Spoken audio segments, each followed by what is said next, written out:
Hello guys, welcome to our YouTube channel study with M. आज मैं आप सभी के लिए काफ़ी इंपॉर्टेंट वीडियो लेके आई हूँ। तो देखिए, आगामी फॉरेस्ट गार्ड के एग्ज़ाम के रिगार्डिंग हमारे द्वारा forest guard special mock series start की गई है, जिसका पार्ट 42 आज मैं आप सभी के लिए लेके आई हूँ।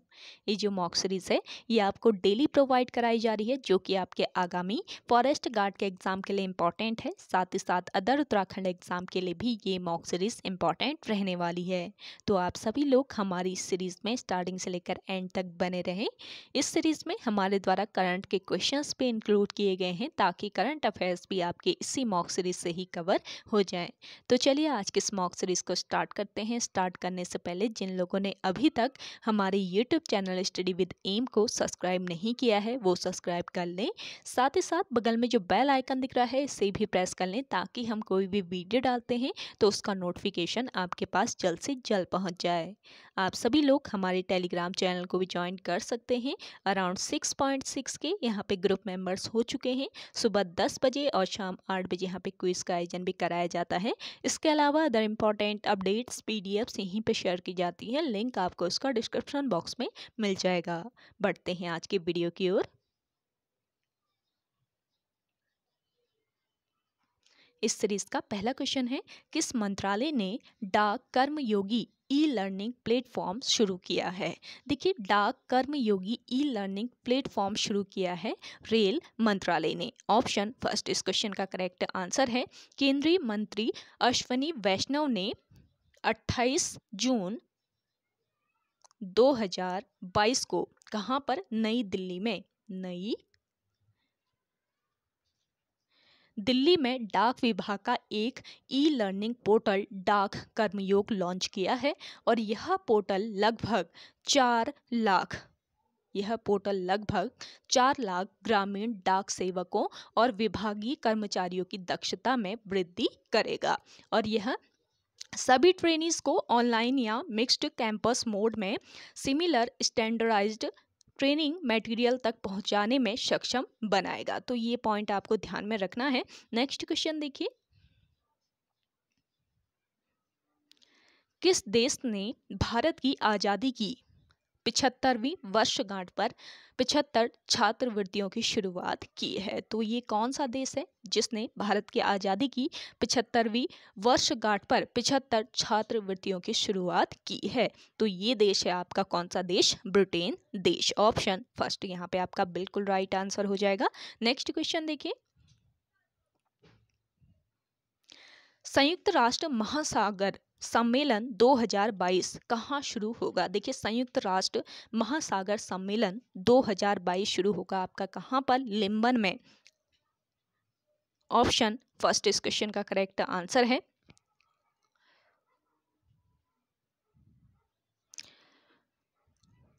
ऑप्शन फर्स्ट यहाँ पे आपका राइट आंसर हो जाएगा लिस्बन। इसको करेक्ट है इसका प्रोनाउंसिएशन लिस्बन।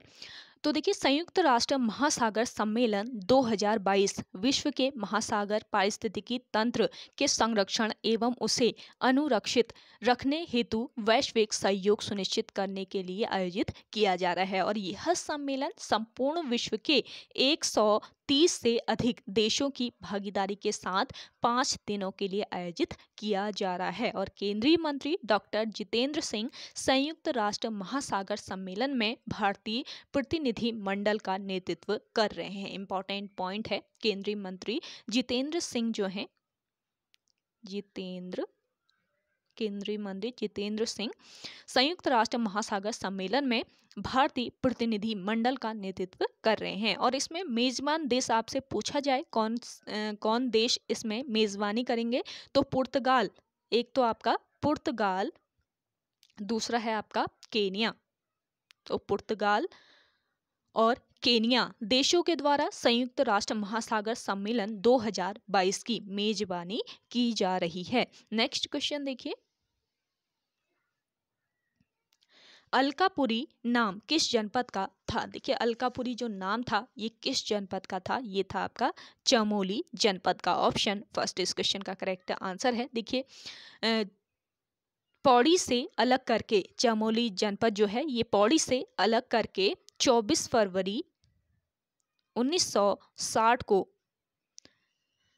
चमोली जनपद का गठन किया गया पौड़ी से अलग करके 24 फरवरी 1960 को चमोली जनपद का गठन किया गया। और प्राचीन नाम की बात करें इसके तो लाल सांगा, इंपॉर्टेंट पॉइंट है, नोट कर लीजिएगा, लाल सांगा इसका प्राचीन नाम है, किसका, चमोली का। और चमोली जनपद का मुख्यालय कहाँ पर, गोपेश्वर में इसका मुख्यालय है।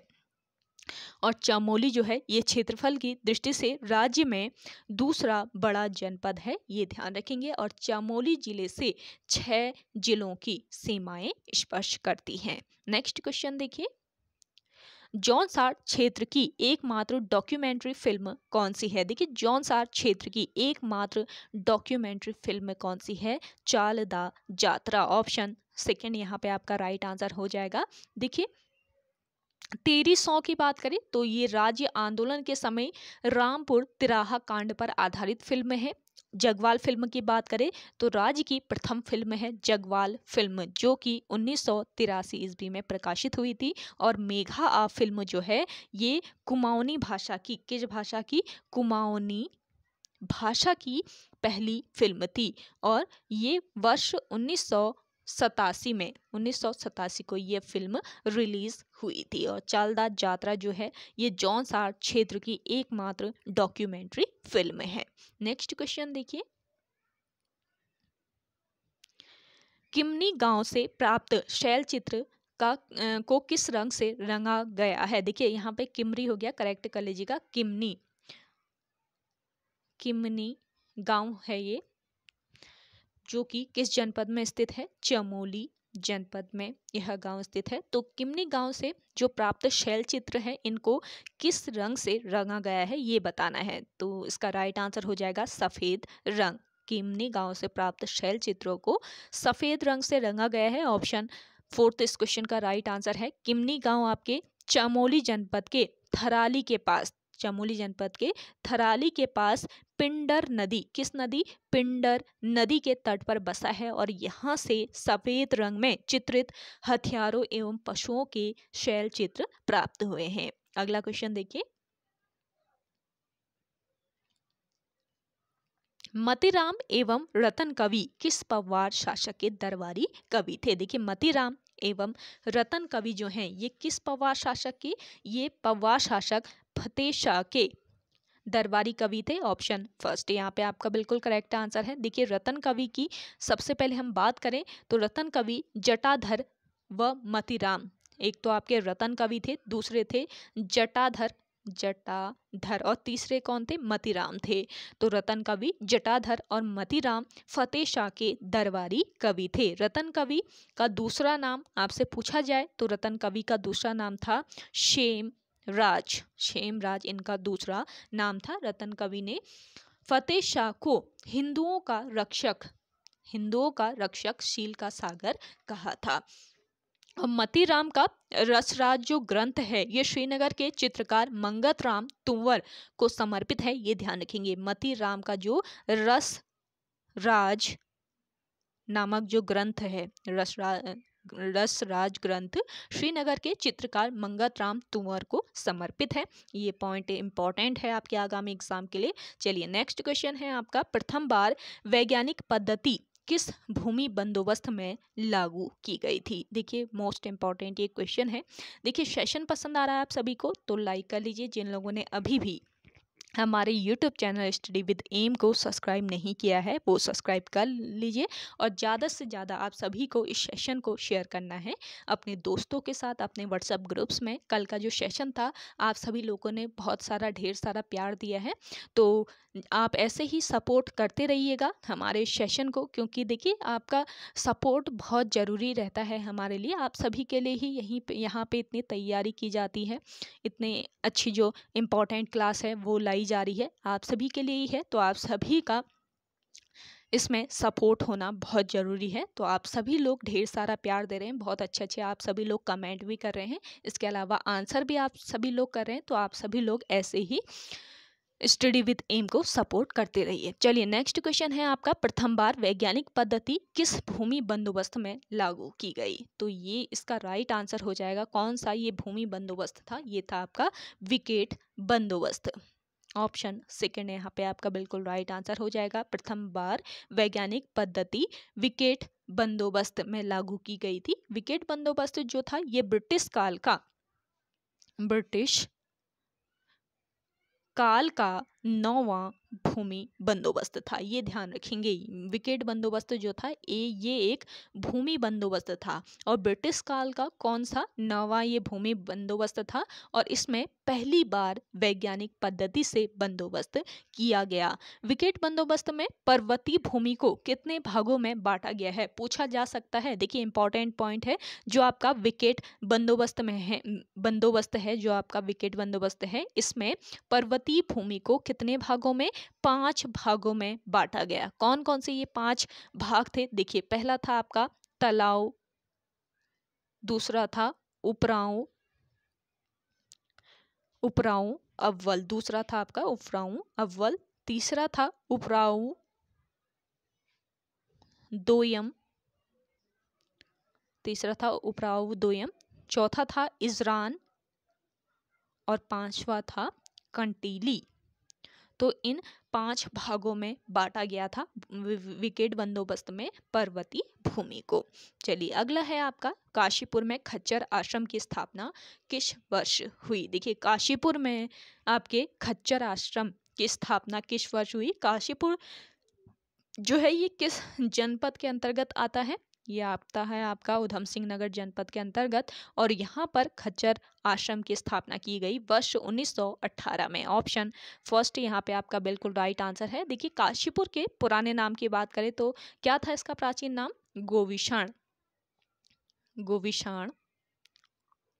गोविशाण इसका प्राचीन नाम था काशीपुर का और काशीपुर को उज्जैनी नगरी भी कहा जाता है और चंद राजाओं के लाट अधिकारी थे काशीनाथ थे चंद राजाओं के लाट अधिकारी। तो काशीनाथ ने बसाया था काशीपुर को काशीनाथ अधिकारी के द्वारा बसाया गया था और काशीपुर तराई क्षेत्र ढेला नदी के तट पर बसा हुआ है। किस नदी के तट पर काशीपुर बसा हुआ है, पूछा जा सकता है। तो किस नदी, ढेला नदी के तट पर काशीपुर बसा हुआ है। अगला क्वेश्चन देखिए, उत्तराखंड में आठू, कलाई व सारा क्या है। देखिए मोस्ट इंपॉर्टेंट है, आठू, कलाई व सारा क्या है। जिन लोगों को आंसर आ रहा है आप कमेंट कीजिए जल्दी से, आप सभी लोग सपोर्ट कीजिए, साथ ही साथ आप सभी लोग भी कमेंट करते हैं तो बहुत अच्छा लगता है।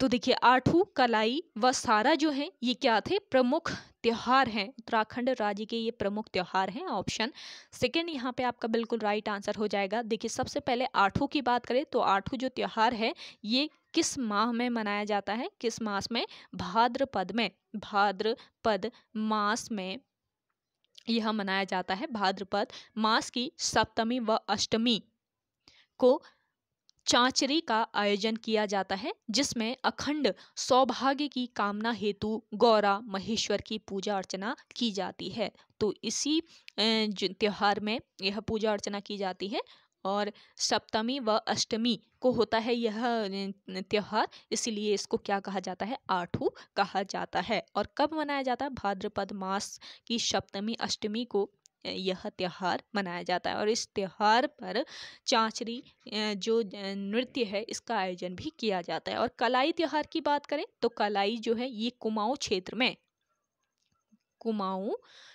में कलाई त्योहार जो है ये किस उपलक्ष्य में मनाया जाता है, फसल काटने के उपलक्ष्य में मनाया जाता है। इंपॉर्टेंट पॉइंट है, पूछा जा सकता है आपका, कलाई त्योहार किस उपलक्ष्य में मनाया जाता है। तो कलाई जो त्योहार है आपका ये कुमाऊं क्षेत्र में कलाई त्योहार आपका फसल काटने के उपलक्ष्य में मनाया जाता है। और आपका सारा त्योहार की बात करें, देखिए जो सारा जो त्योहार है आपका, सारा त्योहार गढ़वाल क्षेत्र में बैसाख महीने में, गढ़वाल क्षेत्र में ये बैसाख महीने में मनाया जाता है। तो ये सभी पॉइंट आपको ध्यान में रखने हैं। उत्तराखंड के प्रमुख त्योहार हैं आपके आठू, कलाई और सारा। अगला देखिएगा, सफ़ेद संगमरमर के लिए प्रसिद्ध भारत की मोतीधारा खान किस राज्य में स्थित है। देखिए सफ़ेद संगमरमर के लिए काफ़ी प्रसिद्ध है भारत की जो मोतीपुरा खान है, ये किस राज्य में स्थित है, ये आपको बताना है। जिन लोगों को आंसर आ रहा है आप सभी लोग भी कमेंट कीजिए कमेंट सेक्शन में। देखिए जो आपका मोतीपुरा खान है वो किस राज्य में, गुजरात राज्य में स्थित है। ऑप्शन थर्ड यहाँ पे आपका बिल्कुल राइट आंसर हो जाएगा। चलिए अगला है आपका विश्व समुद्र दिवस कब मनाया जाता है। मोस्ट इम्पॉर्टेंट है, विश्व समुद्र दिवस मनाया जाता है आपके 8 जून को। ऑप्शन थर्ड यहाँ पे आपका राइट आंसर हो जाएगा। विश्व समुद्र दिवस 8 जून को मनाया जाता है और वर्ष 1992 में कनाडा सरकार ने रियो डी जेनेरियो में पृथ्वी शिखर सम्मेलन में विश्व समुद्र दिवस के विचार का सर्वप्रथम सुझाव दिया था और जिसे 8 जून 2008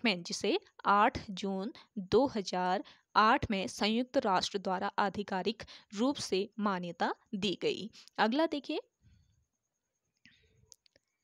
मदन मोहन मालवीय को महामना की पदवी किसने दी थी। देखिए मदन मोहन मालवीय जो थे इनको महामना की पदवी से किसने सम्मानित किया था, महात्मा गांधी ने। इंपॉर्टेंट क्वेश्चन है।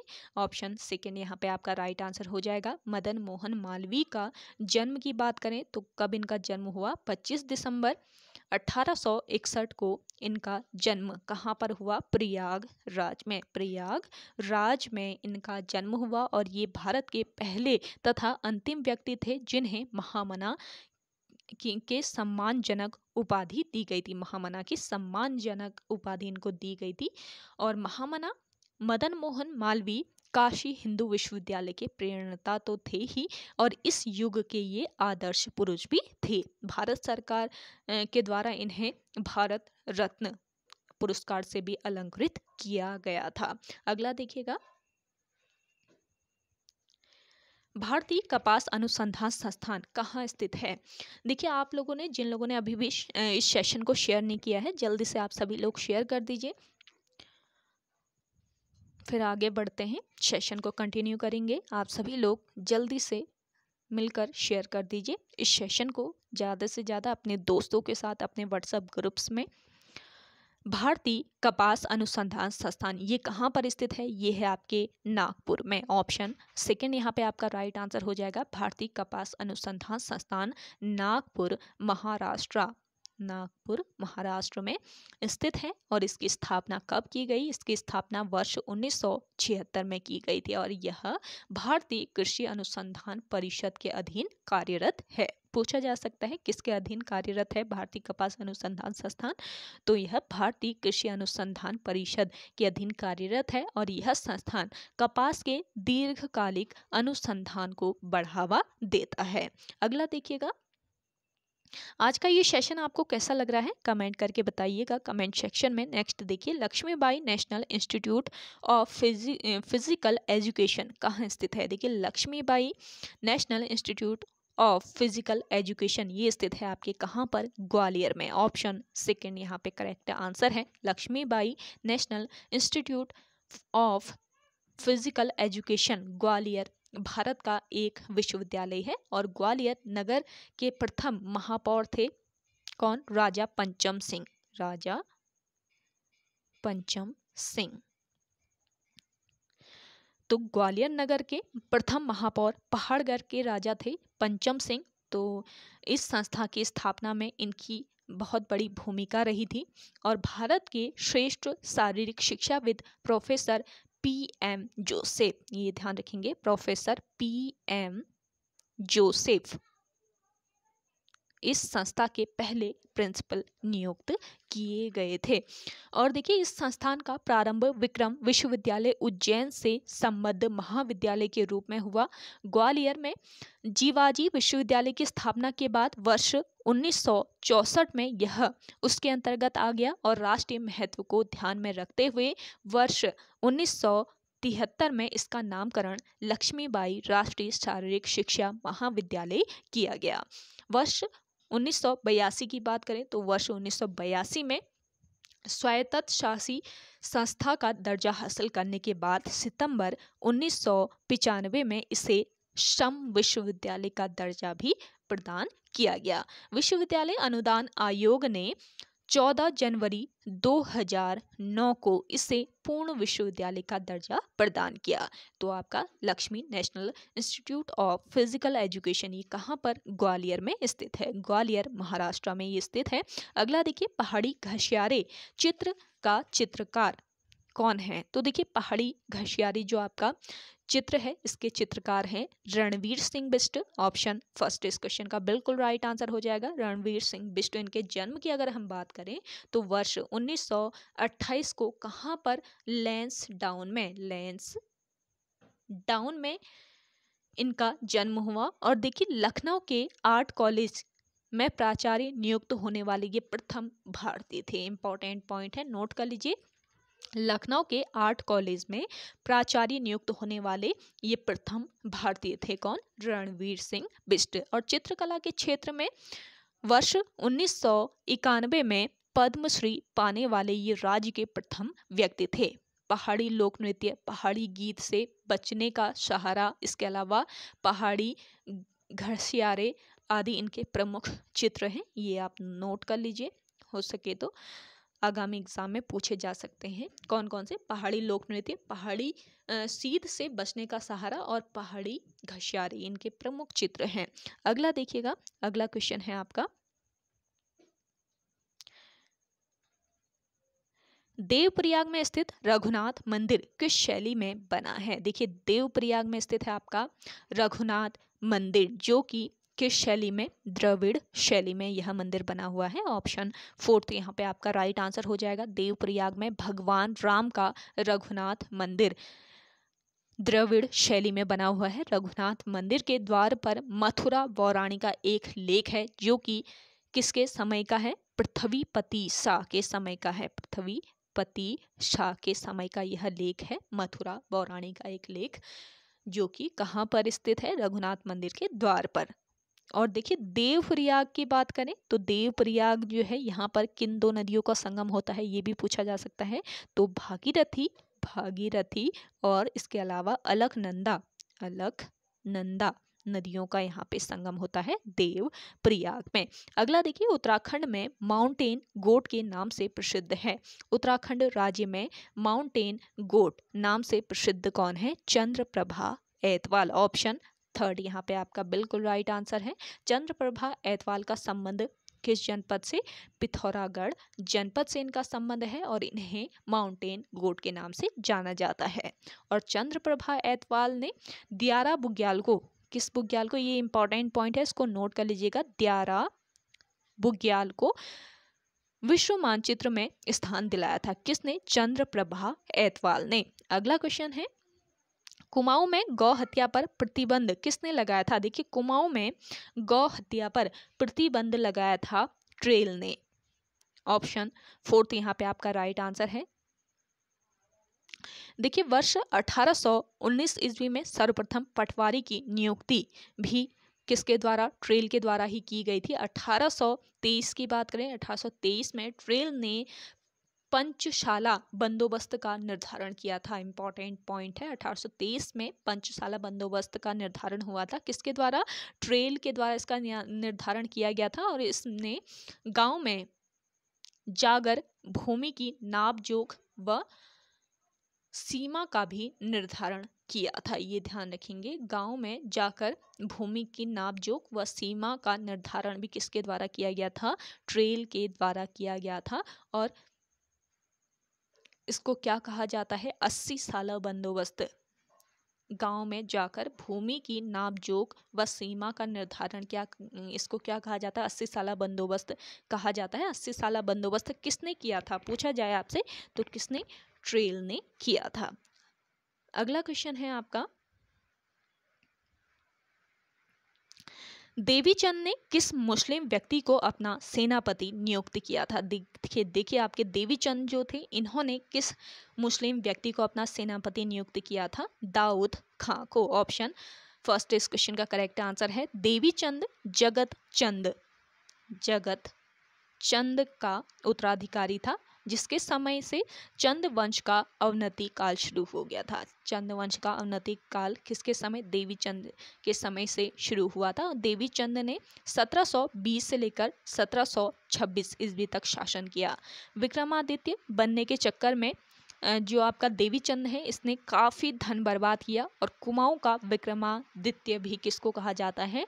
देवी चंद को ही कहा जाता है। तो आपसे पूछा जाए कि जो आपका चंद वंश का अवनति काल किस चंद शासक के समय शुरू हुआ, पूछा जाए तो कौन थे ये थे आपके देवी चंद।